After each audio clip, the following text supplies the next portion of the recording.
Olá, você que me segue no Rodrigo Silva Arqueologia, estamos juntos para mais um bate-papo sobre a Palavra de Deus e não posso deixar de fazer o costumeiro convite. Se você não é inscrito nesse canal, se inscreva. Se gostar do conteúdo, deixe o seu like, ative o sininho de notificações e espalhe para os seus amigos isso aí. E deixe também a sua mensagem aqui que ela será muito bem-vinda, tá certo? Hoje eu gostaria de começar o nosso assunto falando sobre o milionário que virou flanelinha, contando uma história real. Nisso eu estou imitando o método pedagógico de Jesus, que falou de grandes temas e fez grandes discursos a partir de parábolas. E você sabe que nem todas as parábolas de Jesus eram histórias inventadas, muitas delas eram casos que realmente tinham acontecido. Os comentaristas pensam, por exemplo, que a parábola do filho pródigo e do bom samaritano certamente envolvia atos que aconteceram na história. Mas, de qualquer forma, chama minha atenção que Jesus, ao contar as suas parábolas, ele não contava o nome pessoal dos envolvidos, ele os protegia de certa forma.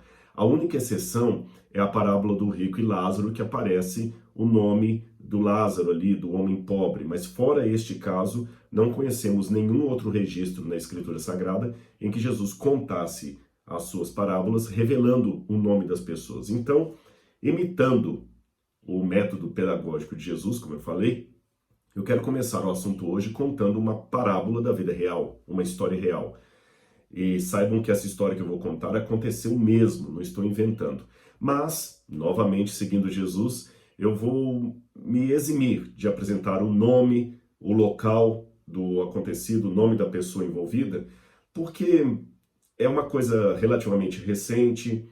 Quem participou dessa história está vivo, talvez até está vendo esse canal, e eu não quero expor demais a pessoa, além, é claro, de apenas pegar a sua história como introdução ou ilustração daquilo que eu quero acentuar. É a história de um sujeito que ele trabalhava como um serviço simples, assim, engraxate, alguma coisa desse jeito, assim, na juventude, na adolescência propriamente dita, e ele sempre sofria muito, morando longe de casa, longe dos familiares. E um belo dia, ele ganhou na loteria. Ganhou um prêmio, que na época foi, isso já tem uns 20, quase 30 anos aproximadamente. Ele ganhou, na época, 62 milhões de cruzeiros, que hoje daria algo em torno de 35 milhões, 38 milhões de reais. Um bom dinheiro para quem ficava vivendo de trabalho de engraxate ou qualquer outra coisa simples assim. De uma hora para outra ele ficou milionário. Ele tinha 19 anos, parece, na época, 19 ou 20 anos na época. E o que ele fez? Quando ele descobriu que tinha ganhado toda essa fortuna, ele, na simplicidade dele, ou loucura, se você quer dizer, porque a história realmente é muito louca, essa história. Ele simplesmente chegou, depois de confirmado o ganho do bilhete, ele foi à Caixa Econômica Federal, foi procurar o gerente e falou: olha, eu ganhei, eu quero que o senhor coloque todo o meu dinheiro aqui numa mala que eu vou levar comigo. E o gerente falou: não, meu amigo, não é assim não que funciona, olha, eu não posso te dar todo esse dinheiro, não é seguro você andar com esse dinheiro na rua. E ele insistia: não, o dinheiro é meu, eu tenho direito a tirá-lo daqui. Aí o gerente: olha, vamos fazer uma coisa, eu vou levar você ao cofre da Caixa Econômica. E ele mesmo contou que o gerente chegou no cofre com ele e lá estavam pilhas e pilhas de dinheiro. E o gerente falou com ele: olha, raramente eu poderia trazer alguém aqui, mas eu fiz uma exceção para você entender o que significa o montante que você ganhou. Tá vendo toda essa pilha aqui? Olha, eu tenho que te dar quase que a metade de todo o dinheiro que eu tenho aqui no banco. Como é que você vai sair com isso na rua? Vamos fazer diferente. Eu vou preparar para você um talão de cheques. Ele nunca tinha tido um talão de cheques na vida, nem conta corrente ele tinha. E você vai poder gastar e passa o cheque, a gente desconta aqui e o seu dinheiro continua seguro aqui, rendendo juros e correção. Ele aceitou, pegou o talão de cheque, saiu do banco e para onde ele foi? Primeiro lugar, para o hotel mais caro da cidade. Ele foi ali até por um ato de vingança, porque ele foi humilhado na porta desse hotel. Então, para poder, assim, sei lá, se curar do seu trauma, da sua humilhação, ele chegou lá, falou: olha, eu quero saber qual que é o quarto mais caro que vocês têm aqui. Aí o atendente falou: bom, o quarto mais caro que nós temos tem esse são poucas unidades e tem a suíte presidencial. Esse é o mais caro? É esse que eu quero.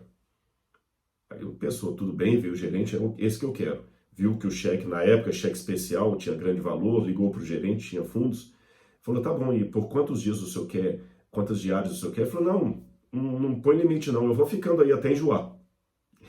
Ele ficou morando 1 ano e 4 meses nesse hotel, na suíte presidencial. Imagine só. Em valores atuais, é como se ele gastasse só de diárias perto de 100 mil reais por mês, 100, cento e poucos mil reais por mês, só das diárias. Só das diárias. E ele ficou ali naquele hotel e começou a gastar dinheiro, e gastava, e gastava, e gastava, gastava de toda forma que você pode imaginar. Ele vai descrevendo as loucuras que ele fazia. Por exemplo, ele chegou a um ponto que ele comprou para ele 27 diferentes carros. E assim, por exemplo, o carro dava um defeitinho, ele largava no mecânico, ia lá e comprava um novo. Nem mandava arrumar. Ele não mandava arrumar. Ele comprava moto, por exemplo. A moto furava um pneu, ele não preocupava. Ele furou o pneu, larga para lá. Dava para alguém, ia lá na concessionária e pegava outra moto nova. Até roupa. Ele não mandava lavar a roupa dele. Ele comprava roupa, vestia a roupa, daqui a pouco ele ia tomar banho, voltava, pegava aquela roupa e jogava fora. Roupa que ele tinha usado uma vez só. E farras, mulheres e mais mulheres. E na época ele tinha muito dinheiro, porque ele só ligava para o gerente, traga tantos mil cruzeiros para mim. O gerente ia pessoalmente levar o dinheiro para ele a qualquer hora que ele quisesse. Teve uma vida de rei por aproximadamente 1 ano e 4 meses, um pouco menos de 2 anos. E mulheres, muita farra, muita farra. Ele contratava às vezes 4, 5 mulheres, garotas de programa, para ir para a suíte com ele, fazer algazarras, bagunça. Ele até conta que uma noite, um dos hóspedes reclamou da bagunça que eles estavam fazendo na suíte presencial, que não deixava o hóspede dormir. E quando ele soube que o hóspede reclamou, ele virou para o gerente e falou assim, então fecha minha conta que eu vou embora para outro hotel. O gerente, não, senhor, de maneira nenhuma, senhor fulano. Se alguém está incomodado, ele que vai embora. Olha que ponto chegou a coisa. Ele chegou a uma situação que ele contratou uma vez 2 garotas de programas mais bonitas que ele podia, porque ele chegou muito cansado. Aí ele chamou uma garota só para poder dar banho nele e depois mandou embora e a outra ia dormir com ele. Loucura sem igual. Até que, evidentemente, ele perdeu tudo. Acabou todo. Hoje ele não tem um tostão desse dinheiro. Ele é um flanelinha. E quando o jornalista foi entrevistá-lo, a história dele repercutiu. Você vê que tristeza. Hoje ele mora com a mãe, é flanelinha, não tem um centavo daquele dinheiro que o tornou milionário. Hoje ele não tem dinheiro para pagar nem um Ibis, nem um hotel Ibis simples, quanto mais o hotel de luxo onde ele ficou por um pouco menos de 2 anos. Perdeu tudo, tudo, tudo. Você vai me perguntar, Rodrigo, mas ele não investiu, não comprou um imóvel, não, nem uma casa, não. Nada. Comprou carros, mas ele jogava fora e pegava outro. E mulheres, e bebidas, e boates. Ele contou que quando ele completou, acho que 22 anos de idade, ele chegou para comemorar o aniversário dele numa das boates mais famosas da cidade e chegou para o gerente e falou o seguinte, olha, encerra a conta de todo mundo que eu vou pagar para comemorar meu aniversário. Eu vou pagar de todo mundo. Ele não conhecia ninguém, vou pagar a conta de todo mundo. Aí o gerente falou no microfone, olha gente, esse cavaleiro aqui está fazendo aniversário hoje, pagou a conta de todo mundo. Pessoal, viva! Parece até a história do filho pródigo em versão atual. Que loucura que esse sujeito cometeu. Perdeu tudo. Perdeu tudo. Hoje, com mais de 50 anos, ele se lembra do que fez, a loucura que fez no passado e a oportunidade que ele perdeu de ter esse dinheiro até hoje, se ele soubesse investir e tudo mais. Mas ele falou, não tinha ninguém para me orientar, eu estava na flor da idade. E você ouvindo essa história deve estar tendo a reação que eu tive. Aliás, eu fiquei ainda mais abismado, porque eu vi a entrevista, eu vi o rosto do sujeito, sabe? Tem um rosto, ele contando, perdeu tudo. Eu até pensei que era fake news, eu até fui pesquisar no outro site se realmente a história é real. Mas antes que você condene esse jovem, esse milionário que virou flanelinha, deixe-me dizer para você que o tipo de loucura que ele cometeu não é muito diferente da loucura que muitos de nós cometemos. Veja, ele ganhou da noite para o dia um presente tremendo, o equivalente hoje a mais de 30 milhões de reais na conta. O que você faria com esse dinheiro hoje? E você deve estar até falando, nossa, eu no lugar dele eu teria feito isso, aquilo, investido dinheiro e tal, tal. Mas resolver problema dos outros é muito fácil. Principalmente quando nós não percebemos em nós mesmos os erros que estamos tão ágeis para criticar. Por que eu digo isso?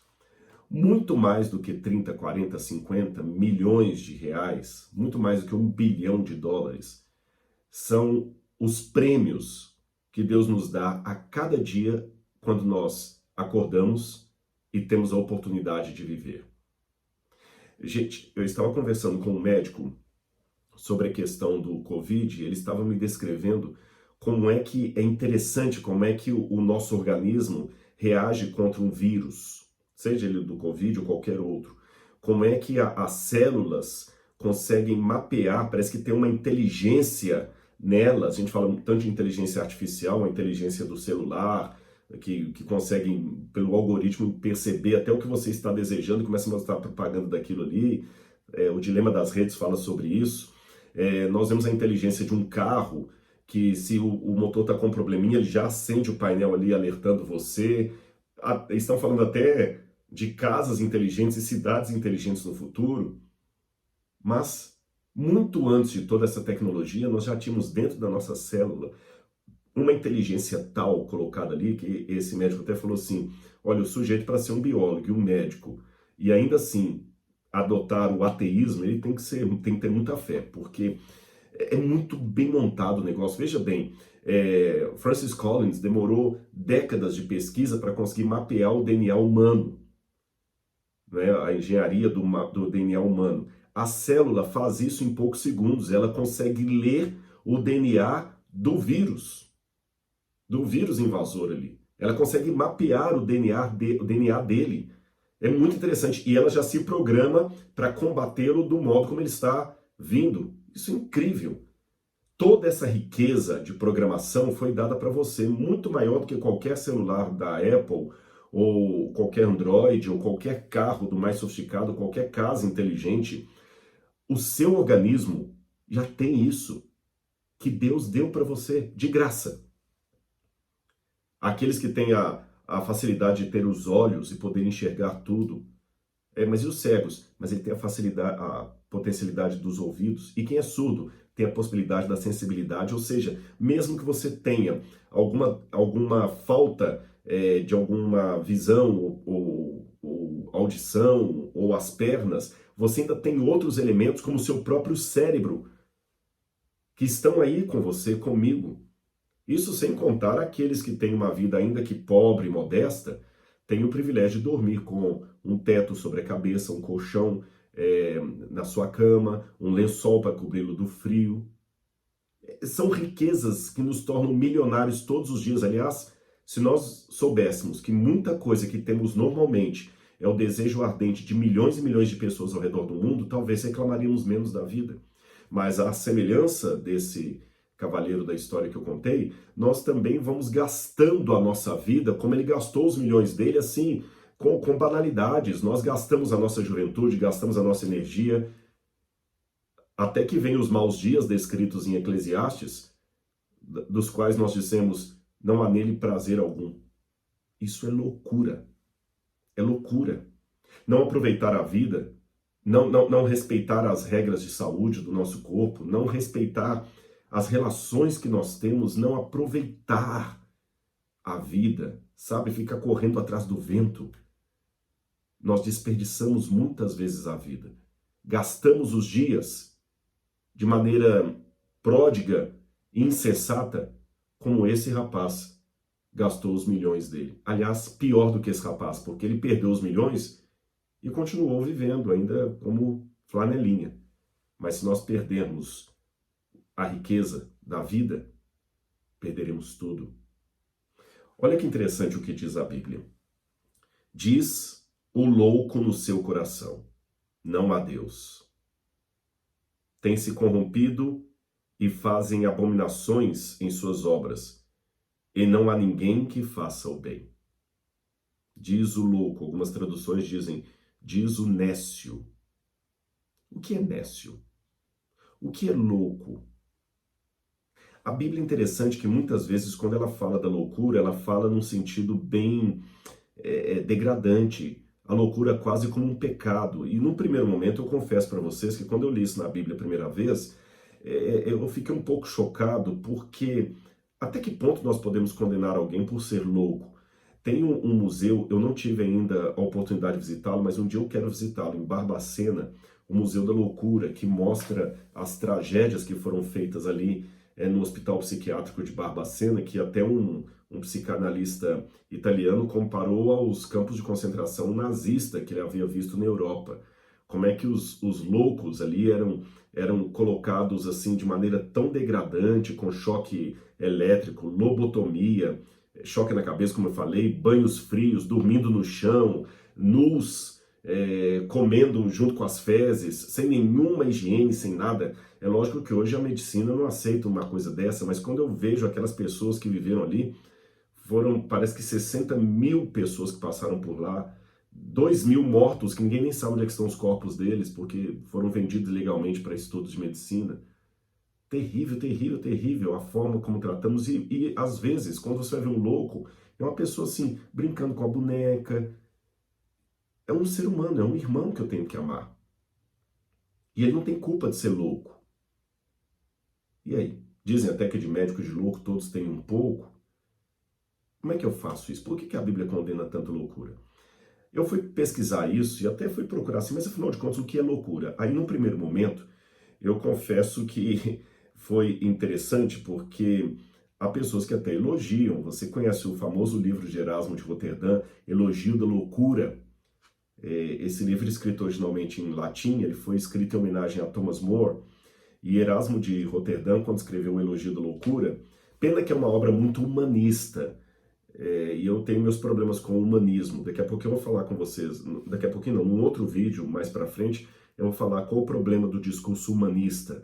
Mas só para não deixar você assim também no ar com essa minha fala, o humanismo, o grande problema do humanismo é que ele rompe com as categorias da metafísica. Então ele só vê o aqui e o agora, o material, não há valores transcendentais, é tudo voltado ao ser humano, ao humanismo, sabe? É contrário à Bíblia, a postura humanista. E o livro de Erasmo de Roterdã é, por demais, humanista, fruto do renascentismo. Mas, a despeito dessa parte do livro que eu discordo, tem são capítulos curtos, tem uns aforismos, umas ideias muito interessantes ali, onde ele fala com bastante ironia, criticando as loucuras desse mundo, né? Como, por exemplo, a discriminação, a intolerância, a hipocrisia, já no século XVI. Ele até dizia que são as loucuras que fazem o mundo girar. É lógico que ele também critica toda forma de crença, de instituição, mas essa parte, a loucura que faz o mundo girar. E eu comecei a pensar, a partir de Erasmo de Roterdã, que de fato, sabe, quase todos nós temos loucuras. Há muitas pessoas que às vezes assim, ele tem tanta loucura que o comportamento dele não é o suficiente para mandá-lo para um hospício, mas se ele estivesse num hospício, ele jamais sairia de lá. Até falando do louco fronteiriço, borderline, que é aquela pessoa que está gravitando entre a sanidade e a insanidade. Mas enfim, eu estava dizendo com vocês que eu fui buscar o que é a loucura. E tem um livro de um professor da USP, João Augusto Frais e Pereira, O que é loucura? E me surpreendi que esse professor da USP da área de saúde mental, ele mesmo mostra que é muito subjetiva. Na academia, a ideia de loucura.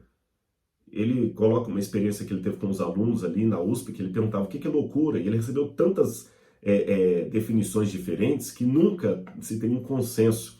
Sem contar que, às vezes, a genialidade e a loucura também gravitam numa linha muito tênue ali, não é? Uma da outra. Van Gogh está aí para contar a história. E ele até coloca também que, para muitos psicanalistas, é difícil, porque, por exemplo, há gênios da humanidade que foram considerados loucos no seu tempo. Copérnico. Então, se falar que loucura é uma forma de comportamento que fere os padrões sociais, bom, então, graças a Deus pelos loucos, porque Copérnico, Santos Dumont, que de maneira louca entrou numa máquina mais pesada que o ar e falou que ia voar, e assim por diante. Ou seja, muitos loucos às vezes são os que não são loucos. E ele deu uma definição ali que eu achei muito interessante. Então eu vou pegar essa definição dele com outra que eu ouvi também de um outro teórico, que essas, para mim, fizeram mais sentido. Uma deles, ele falou o seguinte, do ponto de vista clínico, o máximo que podemos definir a loucura é como se fosse um sinônimo de certos tipos de psicose. E o que seria a psicose? Por tabela, a definição da loucura. Seria a acentuação, o exagero, a exacerbação de um estado mental próximo da normalidade. Eu achei interessante isso, ou seja, uma coisa que é normal, mas eu ponho um acento descompassado nela, se torna uma loucura. Então, cuidado. Às vezes, o exagero, o extremo, até com coisas religiosas, é um tipo de loucura. O extremo, o exagero com causas sociais é um tipo de loucura. Eu fiz um vídeo há pouco tempo aí no Instagram, uma live, na verdade, sobre o racismo, e eu falei disso.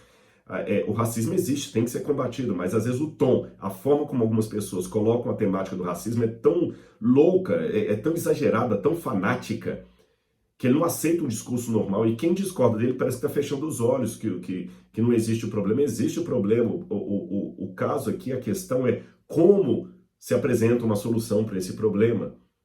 E não é só o racismo, não, vários outros casos eu poderia trazer aqui. Eu já falei em outras passagens que a diferença entre veneno e remédio é uma questão de dosagem. A outra definição de loucura que também fez sentido para mim e me deu um pouco mais de tranquilidade é aquela que diz que loucura é toda e qualquer forma de fuga da realidade. A realidade diz uma coisa, você age como se ela estivesse dizendo outra. E todos nós temos um pouquinho de loucura no dia a dia. Todos nós, todos nós. Você está entendendo? Quem é motorista que nunca ultrapassou na linha contínua, na faixa contínua? Esse é um ato de loucura. Mesmo que você ache que saiba o que está fazendo. Mas a faixa está dizendo que você não pode ultrapassar. Mas se você liga a seta e ultrapassa, você está agindo como se a faixa não estivesse contínua. Como se permitisse a ultrapassagem. Você cometeu uma loucura, porque você fugiu da realidade. Em graus menores, esse tipo de loucura no dia a dia não causa tanto dano. O problema é que alguns repetem tanto as fugas da realidade, tanto, que ela vai começando a ficar patológica, até o ponto de evoluir para uma loucura crônica, até o ponto da pessoa já estar completamente fora da caixinha. E como eu falei, muitos que estão fora da caixinha, eu não tenho argumentos para mandá-los para o hospício, mas se estivessem no hospício, dificilmente sairiam de lá, porque são loucos. Principalmente quando ele tem o poder na mão. Você vê, às vezes, os mandos e desmandos de alguns líderes, é terrível. O cara é louco, né? E outras coisas mais que eu poderia dar como exemplo. Aí, com esses elementos em mente, eu fui agora à Bíblia Sagrada. E analisando o modo como a Bíblia fala de louco, eu vou falar mais do Antigo Testamento, embora em grego você tenha também a palavra moros, mas você tem várias palavras em hebraico para loucura. Você tem a palavra, por exemplo, evil, que é a loucura de insensatez. Uma pessoa que é insensata, que mete as mãos pelos pés, sabe? Você tem kesil, que é aquela pessoa limítrofe, ela tem dificuldades de raciocínio, de aprendizado, de concatenação de ideia. É também traduzido por louco, é um tipo de loucura na Bíblia. Você tem a palavra sakal, sakal é a loucura mental mesmo, aquele que perdeu o juízo, sakal. Você tem a palavra torolá, torolá são pessoas que fazem coisas erradas. Tá certo? O quadrado você tem um buraco no formato quadrado, ele quer colocar uma coisa redonda ali. É um torrelá. E a palavra mais comum, em nenhuma dessas palavras que eu usei, a Bíblia apresenta no sentido moral. Mas aqui aparece uma outra palavra, a palavra Nabal. Nabal, que tem até um homem com esse nome na Bíblia, Nabal, né? É louco. Mas é um louco no sentido moral da palavra. Interessante, a Bíblia também traz vários tipos de loucura, muito antes que a psicanálise existisse para determinar isso, há vários tipos de loucura. A Bíblia já apresentava isso. E uma das formas de loucura que a Bíblia chama é Nabal, que é a loucura de de maldade, de impiedade. Não é a loucura da ingenuidade, não é a loucura talvez desse rapaz que perdeu toda a fortuna porque ele era ingênuo. Não, é a loucura do maquiavélico, do mal. É aquele que diz que faz a impiedade. Entendeu? Essa loucura que me preocupa, porque ela pode comprometer a minha salvação. E há muito crente louco por aí. Olha o que diz Deuteronômio 32, verso 6. Eu vou ler algumas passagens para vocês aqui. Deuteronômio, capítulo 32, verso 6. Deuteronômio 32, verso 6. Eu vou ler do verso 4 em diante. Ele, Deus, é a rocha, cuja obra é perfeita, porque todos os seus caminhos são justos. Deus é verdade e não há nele injustiça. Justo e reto ele é. Corromperam-se contra ele, não são seus filhos, mas a sua mancha, geração perversa, distorcida são. Recompensais assim o Senhor, ó povo louco e ignorante. Aqui a palavra louco é justamente a palavra naval, povo louco, povo que perdeu o sentido, perdeu o senso do perigo. Olha, em 2 Samuel capítulo 13, versos 12, 2 Samuel 13, verso 12, essa palavra naval, ou Nabal, ela se repete falando daquele problema de Tamar e Amnon. Você lembra? Amnon, que era o filho de Davi, violentou a própria irmã e ela fala com ele assim, não faça isso, meu irmão, não me forces, porque se isso você faz, você está fazendo uma loucura. Ha-Nebalá está fazendo uma loucura. Aí quando você vai também para 1 Samuel 32, versos 5 e 6, você tem de novo essa ideia de Nabal como sendo uma loucura. Perdão, eu perdi aqui, o texto não é esse. Eu tinha anotado aqui. 1 Samuel 32, desculpe-me. 1 Samuel 32, aqui também tem a palavra Nabal.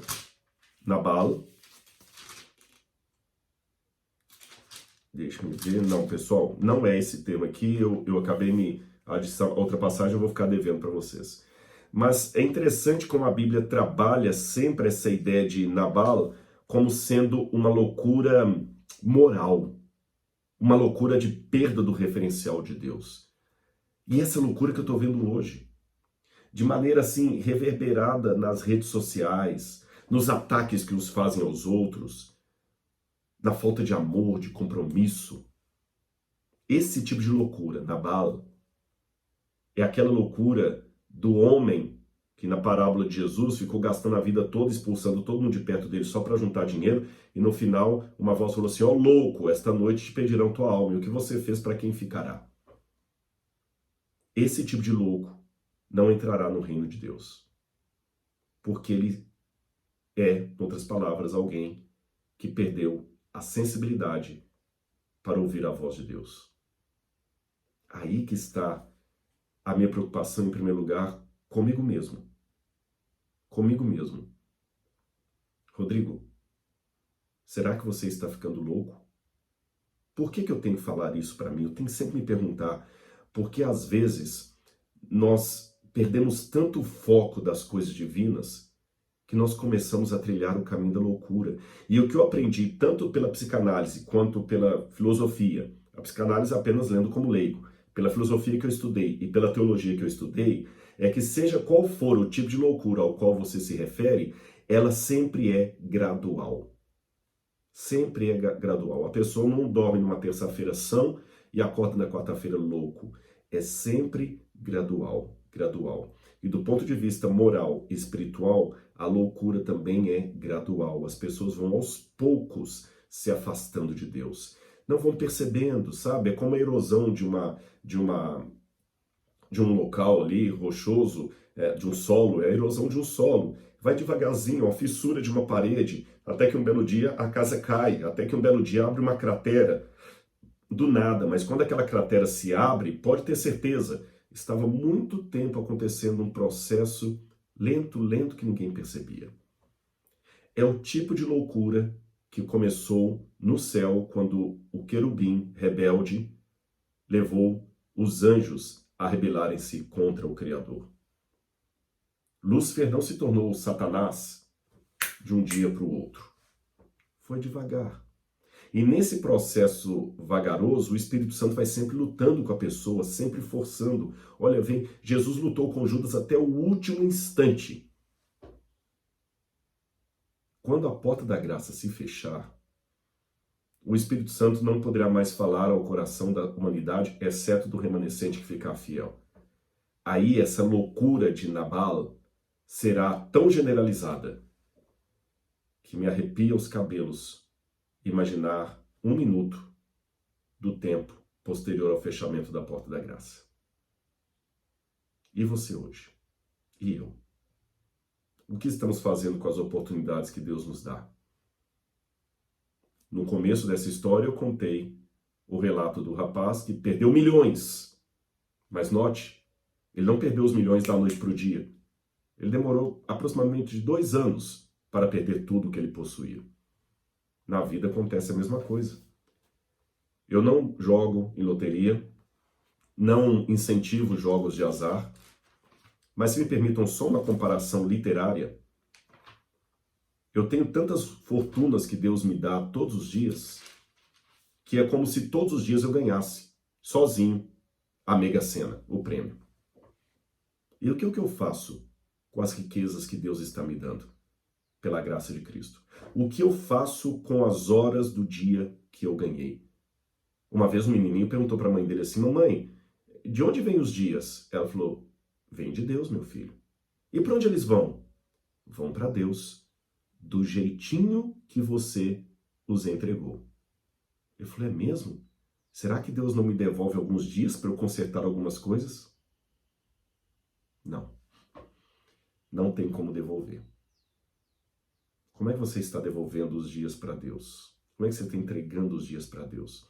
Como é que eu estou entregando? Como é que eu estou me relacionando com essa loucura demoníaca do mundo? Eu estou deixando que dia após dia ela esteja minando a minha mente através da minha conduta, dos meus hábitos, da minha cessão para coisas que Deus não aprova? Diz o livro de Eclesiastes: de tudo que se tem ouvido, o fim é: teme a Deus, estou lendo o capítulo 12, verso 13, teme a Deus e guarda os seus mandamentos, porque este é o dever de todo homem, porque Deus há de trazer a juízo toda obra, e até o que está encoberto, quer seja bom, quer seja mal. Querer enfrentar o juízo de Deus do lado dos perdidos é a pior forma de insensatez e loucura que se pode registrar na história. Prefiro ser um louco clínico a um Nabal, um louco espiritual. Porque o louco clínico pode alcançar a salvação em Deus, porque o Espírito Santo sabe como atingir o coração até de um louco clínico. Mas, infelizmente, o Espírito de Deus já não alcança mais o coração de um louco Nabal. Então, sejamos sóbrios. E se houver alguma loucura em nós, que seja loucura do bem. Aquela loucura que Paulo falou: somos loucos pelo Evangelho de Cristo. Por quê? Porque o que fazemos se tornou loucura para esse mundo que aplaude tanto a loucura de Nabal. Que Deus abençoe você e pense nisso.